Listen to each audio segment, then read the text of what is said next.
Hello again, Michael Ware, Chairman of the Iowa Firearms Coalition. I want to walk you through today what our IFCPAC is. Our IFCPAC, that's our Iowa Firearms Coalition Political Action Committee, and we have a website dedicated to that kind of work. It's IFCPAC.org. So I want to walk you through what we've got going on there today. Let me prepare a screen share here to offer you a quick walkthrough. Should be sharing now on your screen. So if you type in ifcpac.org, this will come up for you. And this is our landing page. You're going to see our our beautiful flag in the background. I ran a couple words together there. I was all Twitter-pated. So you're going to see that in the background. We've got a beautiful shot of the USS Iowa. I love that on demonstration on those maneuvers out there. Those are some great pictures. And this is a quick one in the background of the 2A day at the Capitol that a friend of ours snapped when they were down there. Some legislators, the Gibson girls right there in front. I see those guys. And the website we keep really simple. It doesn't need to be complex. It doesn't have to have a whole bunch of stuff in there. It's got to have the right stuff, the vital things. So across the top, you can see the about page. You can drop in and take a look at what we've got going on there, who we are, what we do, and why. We've got a bill tracker. I'm going to walk through that real quickly. Obviously, a donate tab, or excuse me, a tab rather. Let me put it to you like this. Listen, by nature, we're not good as people that do what we do the way that we do it. We're not good at going out and asking for money. We're not good at going out and asking for help. But the fact of the matter is, when people like Nanny Bloomberg roll up with Moms Demand Action in every town, and they fund them generously, millions and millions and millions of dollars a year, annually, we can't compete with budgets like that. I mean, when they decide, and they have many times, to say, we're going to go spend $5 million on the elections in Iowa, we're going to target 15 districts. I can't show up with a smile, the best of intentions, and a sharp stick. That's not enough for me to go into battle. So I'm sorry, but there is an ask here, and it is that we wish that you would donate to us, because we stretch every penny as far as we can, and we do the best with what we've got. And it comes from people like you, so consider donating. Moving forward, we've got a legislative scorecard and a volunteer tab. We would love to have more people raise their hand and join us in the fight.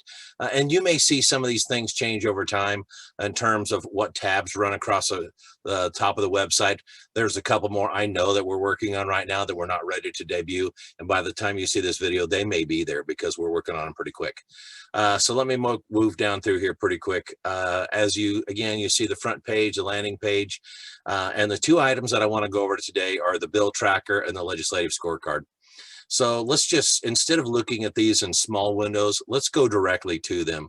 So we'll click the bill tracker tab, and that's going to take us to the bill tracker page. So here's the IFC bill monitor list. And we can just pick one of them right here if you like. It doesn't matter. These are look over here in the corner. It says IASF 344. Well, that's not gobbledygook. It's actually Iowa. IASF will be a Senate file, and that's 344. And here's a quick snap of what it is, what it isn't.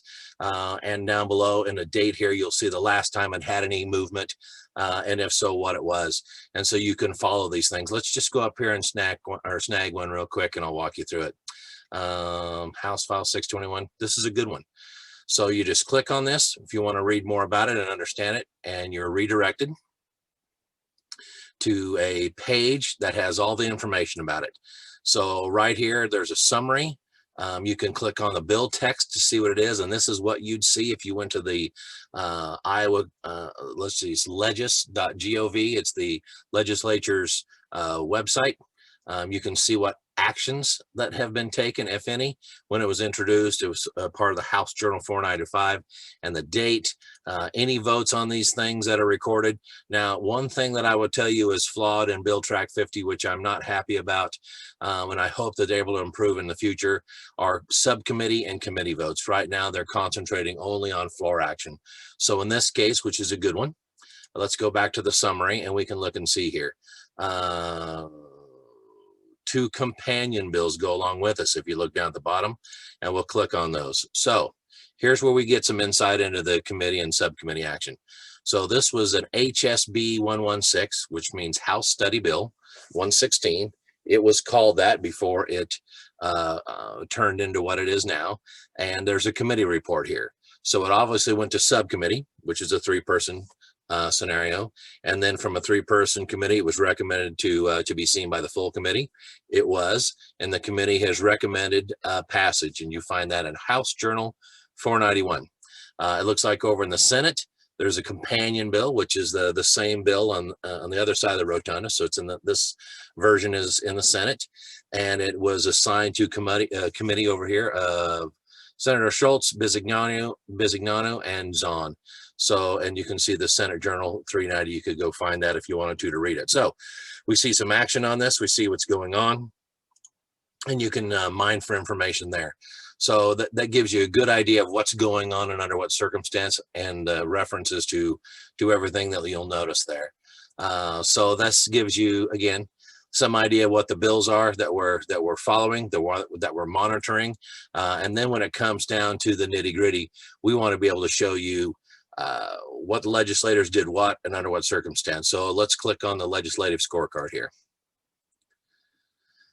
So this compiles votes for people back, I think, almost 11 years. Maybe it's 11 or just a tad longer. And we can arrange these by clicking on the top of the header here. So if we just leave it on summary for now, we can see that they're listed alphabetically. So we could click on this button right here, the tab that says legislator, or the top of the bar here, and invert that to starting with Z instead of A. We can do this by party if we prefer, or we could click it again over here in chamber and do it by Senate or House, or vice versa, by district, all the way across the board. So one of the things I think is kind of fun is to get over here and check the total score real quick. Look at that. Bruce Hunter tops the chart as the very worst in the state. And how does he attain this score, you ask?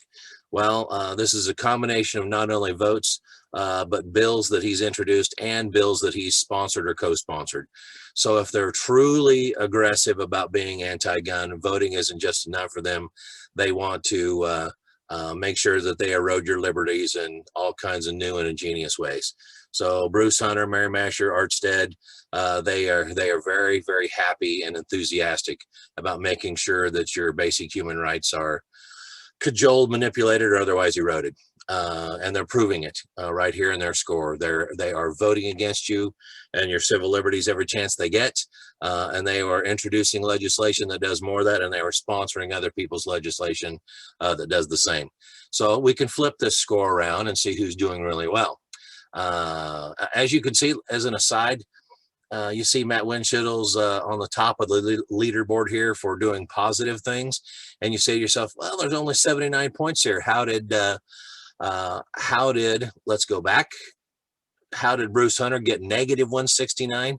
This should give you an idea just how aggressive some of these people are. It's not enough to vote poorly, but they throw in a litany of bills clogging up the legislature with things that I think that they know probably aren't going to go anywhere, but they're so interested in making their voices known like this, which is their prerogative, that they're telling you in no uncertain terms that they're really, really serious about making sure that they can keep their thumb on top of you, because this isn't about gun control, as you know. This is about people control, and your people, and they wish to control you.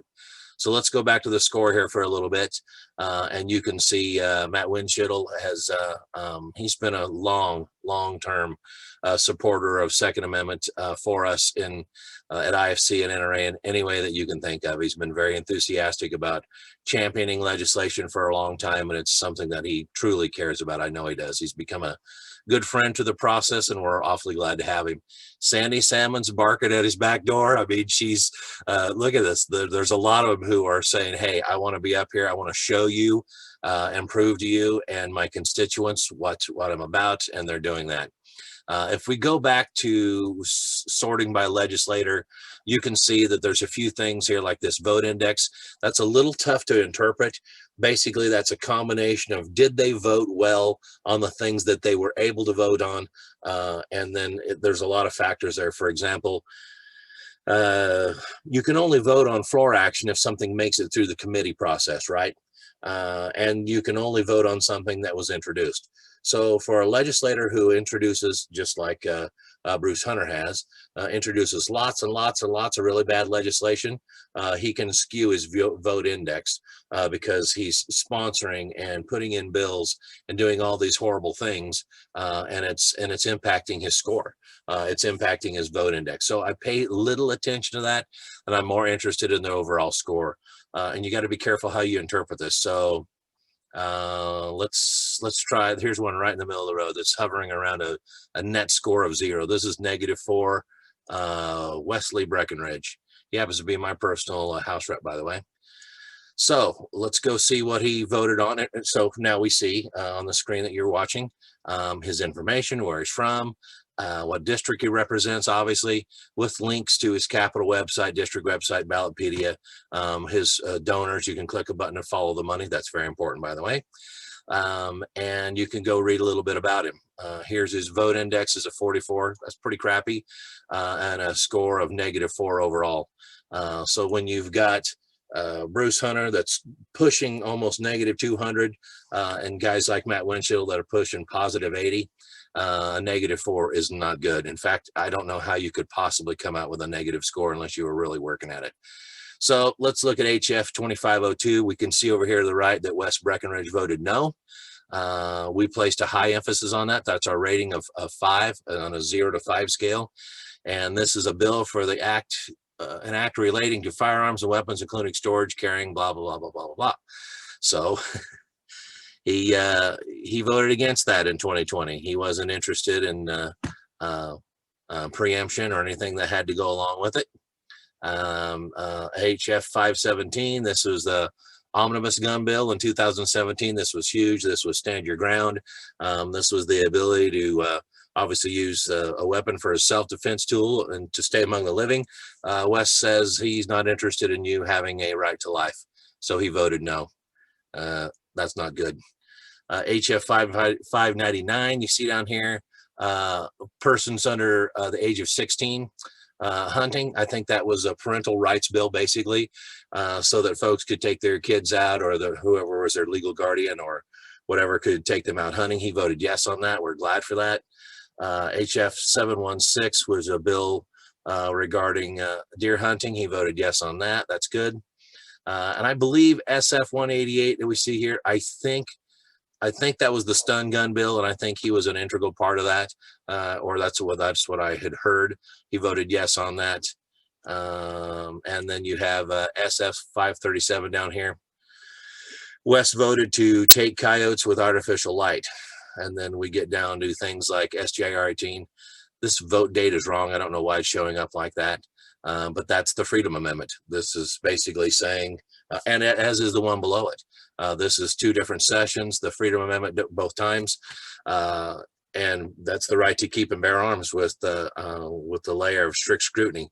Wes says that he doesn't believe you have a right to keep and bear arms, and that your basic human rights shouldn't involve a robed master looking over it with strict scrutiny. It shouldn't hold him to a high legal standard. So that's pretty disappointing.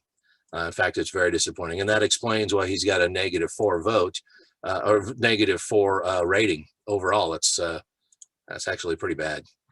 So we'll go back and we'll click on the legislative scorecard, and you can see that again. Again, you can go down through and look at it by legislator, party, chamber. You can arrange these any way that you like.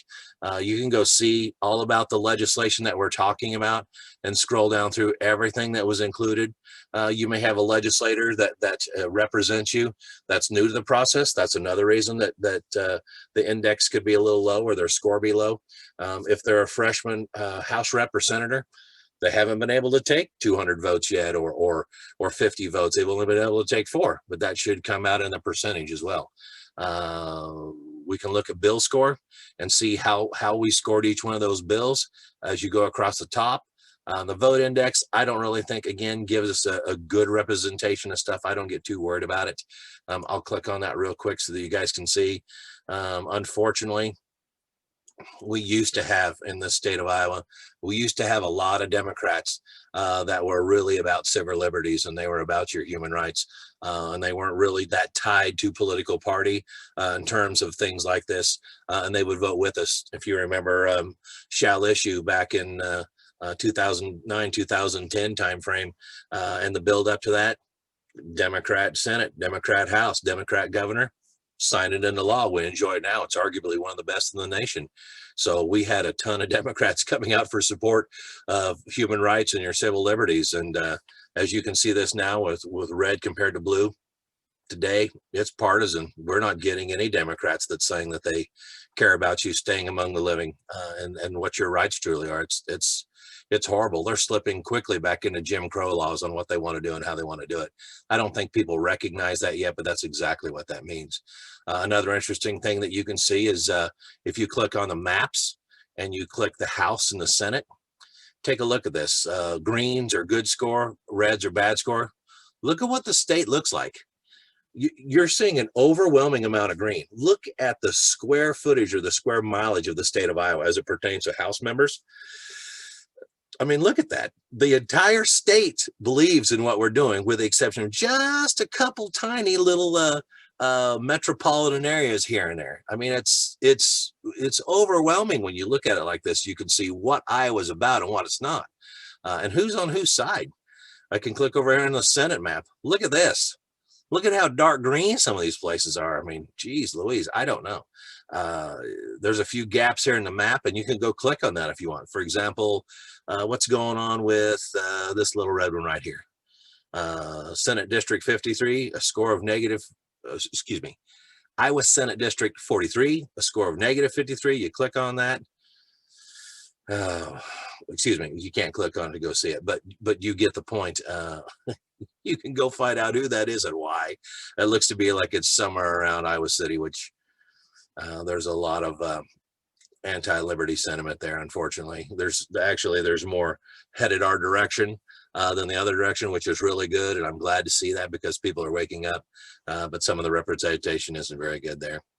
So we could go back to summary again and look at who's doing what and why and under what circumstances. You can get an idea. So these are tools on IFC's website, IFCPAC.org, that you need to know and use.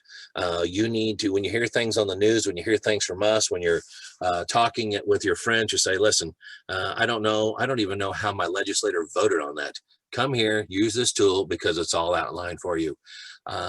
We've got the bill tracker, so you can watch what's happening when, and the legislative scorecard, so it shows you how legislators voted. Especially go and check yours. This stuff matters, and that's it in a nutshell. I wanted to provide this for you today so you could take a look and be familiar with the tool. It's here for you to use, and it costs you nothing. We would love to have you volunteer. We would love your donations, but first and foremost, be using this website and share it with your friends so that they can become engaged as well. I wish you guys the very best, and that concludes today's message out to you. So check out IFCPAC.org and don't stop using it.